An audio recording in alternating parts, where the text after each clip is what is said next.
L'homme de bien, l'homme de Dieu a-t-il pu finir sa vie sur la croix? Jésus s'est voulu le prophète de Dieu, en suivant rigoureusement la volonté du Père. Jésus déçoit les foules, heurte les pharisiens, inquiète les prêtres du temple. Pouvoir religieux et pouvoir politique s'accordent pour l'éliminer. Ce que dit et fait Jésus à son dernier repas, la scène, peut faire saisir dans quel état d'esprit Jésus veut vivre sa passion et sa mort. Comme un sacrifice offert pour la multitude en vue du pardon, pour une nouvelle alliance, Matthieu 26, 28. Chacun à sa façon, les évangélistes disent pourquoi cette mort est unique dans l'histoire. Plus que d'autres passions, la passion de Jésus souligne la perversité humaine.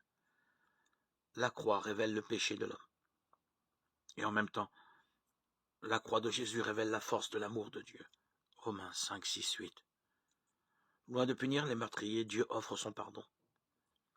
Jésus-Christ, par sa mort, sauve de la mort absurde et nous sauve du péché. Car la racine du péché, c'est désespérer de Dieu.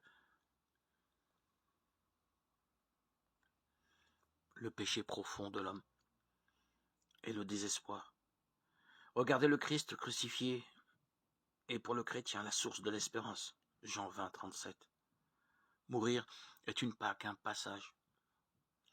Le Nouveau Testament a été écrit pour proclamer que la croix n'est pas une défaite, c'est une victoire.